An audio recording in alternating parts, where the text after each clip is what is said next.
Voltando com a arquiteta Natália, que nós estamos conversando, que hoje o escritório, o trabalho dela, na verdade, integra duas coisas.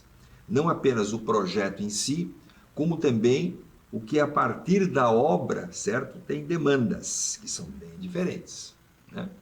Quando você começa uma obra, está no papel tudo certinho, certo? Lá pelas tantas, né, aparece algo que o projeto não dá para executar.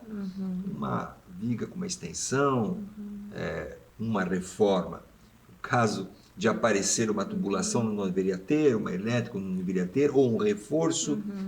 Esse custo é para repassar para o cliente, isso aqui não estava previsto, coisa e tal. Ou isso fica por conta de vocês? Então, hoje, quando a gente trabalha com reforma, a gente já tem muito cuidado em sempre alertar o cliente, né, de que a reforma é a tal da caixinha de surpresas, realmente. Então, até os nossos projetos, eles são feitos em etapas, porque em algumas etapas eu preciso quebrar na obra para descobrir o que tem. Porque às vezes o cliente ele não tem projeto, às vezes não foi feito projeto, muitas vezes a gente pega casas bem antigas que não foi feito nem pilar, não se sabe se tem fundação. Então, aquele cliente, ele já sabe que talvez ele vai ter que desembolsar um valor a mais. Eu tive um caso esses dias, onde a gente estava fazendo a reforma e o meu cliente pontuou que ele surgiu um desejo no meio da obra de aumentar o pé direito da casa. Então, a gente já teve ali... Pé direito, no caso, é que você tem o teto mais alto ou o teto mais baixo? Isso, o pé direito é a altura do chão ao teto. Então, ele queria aumentar essa altura. Então, já foi um gasto que não estava previsto, porque isso não tinha sido previsto no projeto. Beleza, fomos lá, entendemos como fazer aquilo, tivemos que quebrar todo o contrapiso, baixar a casa, porque não tinha como subir, era um sobrado. Então foi o contrário, foi ao vocês contrário. Subirem, vocês desceram. Descemos porque já tinha estrutura em cima, já era um sobrado. A gente não tinha como derrubar tudo em cima. Sai de cima, vai morar em outro lugar que eu vou... Não teve como, então a gente desceu. E quando a gente desceu, a gente se deparou com uma estrutura quase inexistente embaixo da casa. Uma estrutura que não tinha como a gente ver antes, porque iríamos manter aquele piso, né? Todo aquele contrapiso que estava feito ali. E quando a gente desceu, que a gente chegou nas vigas baldrames, que são as vigas, né, que ficam embaixo ali, a gente viu que aquilo ali tinha sido feito com material muito antigo, que eu não sei nem te dizer o que é aquilo, mas era como uma corrente flexível, assim. E aí a gente até fotografamos isso como uma corrente. Eu até tirei foto disso. Posso te mandar.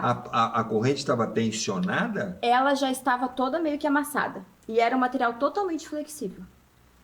Então foi... É uma descoberta que vocês têm que fazer, né? O meu engenheiro nunca tinha visto isso também. Chamei Fala o pessoal. Do teu engenheiro. Faz propaganda do teu engenheiro. Viu, pessoal? Aqui no escritório nós temos engenharia também. A gente tem toda a equipe de engenharia que faz o acompanhamento. Rodrigo. E ele é engenheiro? Engenheiro civil. Quem manda em casa é tu ou ele? É eu. Sem sombra de dúvidas. Ela nem titubeou, viu, Rodrigo? Ela já foi... Pá! No escritório, às vezes, eu até tenho que ficar quieta, mas quando chego em casa, aí sou eu. Bom, te interrompi, tu encontrou lá embaixo, né? Isso. Que a gente vê... Quando tem uma obra, você vê que ali tem uma parte de concreto, de cimento, e a partir disso você levanta a parede. Isso mesmo. E aí vocês foram cavar. E ali embaixo a gente não tinha ferro, a gente não tinha cimento, a gente não tinha nada disso. A gente tinha esse material que eu ainda não soube identificar o que era. E aí foi uma surpresa. A gente teve que refazer toda aquela estrutura, reforçar os pilares. Mas, assim, são coisas que acontecem durante uma reforma. O que é muito importante é a gente ter uma equipe de peso para auxiliar o nosso cliente quando isso acontece e saber resolver. Sim. Então, assim, por exemplo, também em caso... Esse foi um caso bem... né? Atípico, mas acontece muito. Quebrei essa parede, deveria ter um pilar. Não temos. O cliente ele já sabe que ele vai ter que investir para reforçar aquilo ali e fazer Mas o ele pilar. só pagou essa primeira etapa para vocês identificar, descascar tudo. Isso, quando a gente faz o projeto, a gente prevê, a gente pega aquele projeto, desenha a casa como ela é e estuda aonde ela deveria ter os pilares. Isso eu tô falando, pessoal, em casos onde a pessoa não tem nenhum tipo de projeto, né? Não tem projeto antigo da casa. Sim, então, recebeu a casa como estava, ficou... Isso, não sabe o que tem ali. Então a gente pega aquela planta, desenha ela como ela tá e a gente prevê. A gente faz o estudo de onde deveriam ter pilares. Com base nisso, a gente pode até pegar um martelo e um prego e ir nesses pontos e ver se tem esses pilares. É uma verificação, essa é fácil de fazer. Legal, eu não sabia disso. Essa é uma verificação fácil de fazer. Então, a gente vai naqueles pontos chaves e vê, descobriu, aqui não vamos ter, então já vamos precisar, né, se precaver, porque vai ter que fazer esse reforço.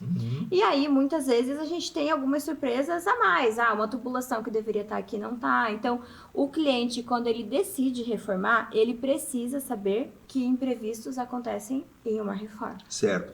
E aí você também, muitas vezes, altera o próprio cronograma da obra. Obviamente.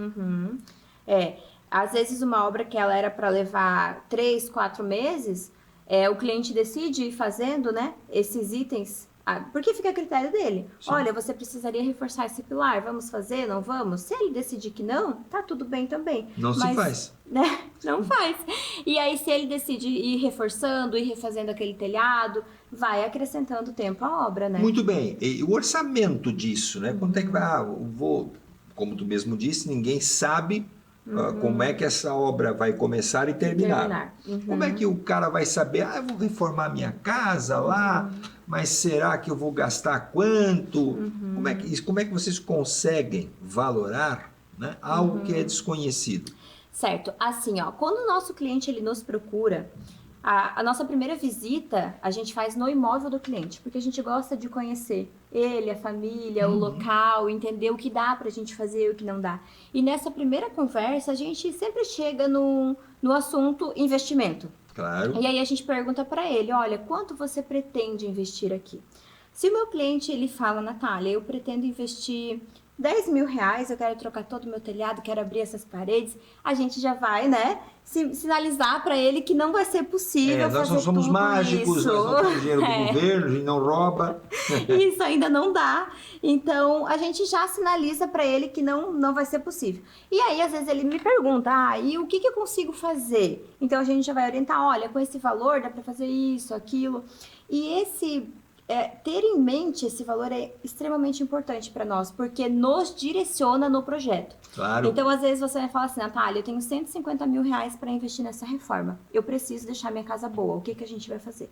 A gente já vai projetar, né, de uma maneira onde te sobra uma gordura, digamos assim. Sim. Então, eu não posso... Que nunca fecha a conta, né? Sempre vai ter uma diferença, sempre vai ter um adicional. Então, eu já vou fazer o projeto em cima desse valor, pensando que ele tem que ter uma gordurinha ali para poder gastar mais. Bom, feito tudo isso, o levantamento foi elaborado, né? A casa é velha, a casa é desatualizada, muitas vezes a casa não é nem velha, certo? Isso mesmo. Mas você tem outros imóveis que não são fáceis de você mudar. Por exemplo, eu comprei um geminado. Dá para reformar um geminado? Alterar alguma coisa? Dá. Nós temos ali no nosso portfólio já alguns trabalhos que nós fizemos em geminados. Muitas pessoas pensam que, por exemplo, em geminados eu não posso quebrar parede. Tem essa ideia? É tudo uma coisa só, se eu quebrar a minha vai cair a do vizinho. E não é bem assim. A gente já fez trabalhos em geminados, onde era tudo separado. Cozinha aqui, sala de jantar ali, e ficavam vários ambientes pequenininhos. Então, a gente conseguiu integrar... E abafados, né? Exatamente. A gente conseguiu integrar todos esses ambientes, fazer um só, com conceito aberto, e trazer muito mais amplitude, ventilação, iluminação para aquele geminado. Só não muda a fachada porque é padrão. Isso. Depende de cada pessoa, né? Tem geminados que tu vai ver já tá um de cada cor, cada um com seu revestimento. É verdade. Não tem condomínio, né? Isso mesmo. Olha, eu também gosto de obras que são sem paredes, mais livres, né? Acho que o espaço é melhor utilizado. Você acaba, mesmo que a parede seja fininha, mas você não tem, né? Você não é aqueles 15 centímetros, enfim, aquilo pode se transformar em meio metro, 50. Sim, porque quando você tem uma parede, automaticamente tu tem uma circulação ao redor. Isso. Então, eu tenho que pensar que eu vou ter um móvel, aí eu vou ter uma circulação dos dois lados, muitas vezes, depois eu vou ter a parede. Então, às vezes, o fato de você separar os ambientes, coloquei uma parede aqui, vou perder 15 centímetros. Não, às vezes você vai perder 50 centímetros, 1 metro. Eu chutei meio metro, mas enfim, sou econômico. Mas vocês também fazem trabalhos comerciais. Fazemos também. Eu vi no teu material que tu enviou para cá. Então, tem E tem adequações, né? O comércio vai mudando, Isso. a iluminação, Isso. vai mudando as prateleiras, a distribuição. Estou falando aqui pensando mais no comercial de lojas, né? Mas também tem outras atividades. E isso é uma marca que vocês também desenvolvem para clientes. A gente tem hoje 2 projetos em execução de lojas. Uma é um restaurante, né, comercial, e o outro é um empório. Eu vou comentar um pouquinho desse empório, porque ele foi um trabalho bem legal que a gente fez com essa cliente. Eu vi. Uhum. E o nosso principal desafio ali foi o fato de que naquele local também já tinha sido um antigo comércio que não deu certo. Então a gente veio primeiramente entender por que aquele antigo comércio não tinha dado certo ali, para não cometer os mesmos erros, porque na arquitetura a gente já poderia, né, dirigir o cliente para o caminho certo ou para o caminho errado. Então a gente fez esse estudo, entendemos também qual era o público, né, que iria frequentar aquele ambiente. E trouxemos uma questão de identificação. Então, o comércio da minha cliente, ela já dava muito certo. As pessoas já frequentavam, ela já tinha um público bem estabelecido. Mas deixa eu entender. Quando o primeiro negócio não deu certo, não era essa atividade que a nova proprietária comprou. Não. Era outra, porém, por exemplo, assim, a dela é o empório com um café. Tem um café junto. Certo. E o antigo empreendimento era só um café. Ah, não tinha um empório. Isso.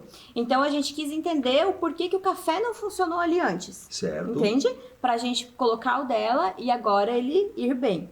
Então a gente trouxe toda essa questão da identificação do cliente dela. O cliente ele já usa o ambiente dela. Como é que a gente vai fazer para quando ele ir para esse novo ambiente, ele não falar, poxa, isso aqui não é mais a mesma coisa, né? Ele se manter ali. Então a gente veio com uma proposta bem legal para esse projeto, onde a gente conseguiu manter a identidade da loja, do empório, e também trazer um espaço mais aconchegante para o cliente do café.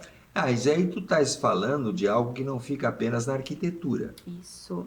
Você vai bem além. Isso. Estudo de mercado, Isso posicionamento. mesmo. Isso mesmo. E vocês também fazem esse trabalho. A gente faz, Sérgio, porque a gente também é empresário, né? Então a gente sente isso hoje. A gente até comenta às vezes no escritório, nós não somos só arquitetas, nós somos empresários também, né? Então hoje a gente sente a mesma coisa que o meu cliente, dono do empório, sente, eu também sinto como arquiteta. Então a gente já consegue auxiliar ele em todo esse além da arquitetura, para que ele não erre. É algo que eu não sabia, sabe? Não imaginava, Natália, que alguém, né, pudesse fazer o início, que elaborar aí todo o conceito para ver se o público é adequado, depois o projeto em si e o acompanhamento desta obra, né, com contratação de equipes, enfim. Fiquei bem impressionado. É um serviço bem completo, né? E a gente vem buscando cada vez mais isso. Fazer com que o nosso cliente ele não pegue o projeto na mão e pense, meu Deus, o que eu faço com isso agora? Bom, não. Teu contato, se as pessoas quiserem conversar com vocês, como é que faz?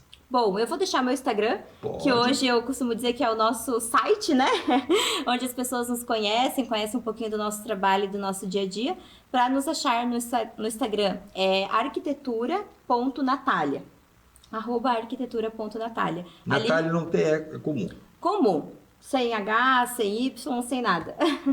E você também tem WhatsApp, imagino. Tenho também. Qual é o número? É 47 991 21 5439. Repita. 991 21 5439. Olha, eu também quero destacar que esse não é um programa comercial. Não estou recebendo nada, absolutamente, porque é uma prestação de serviços. Certo, Natália? Isso mesmo. Bom, muito obrigado pela tua presença. Sérgio, pela oportunidade. Parabéns pelo trabalho, para você e pelo teu marido, né? E aí eu imagino que você está em casa, recebeu também muitas informações e que agora a tua cabeça fica aliviada. Só dei uma coisa, né? Pergunta antes para tua mulher se ela vai deixar fazer alguma coisa. A gente volta no próximo entrevista. Até lá!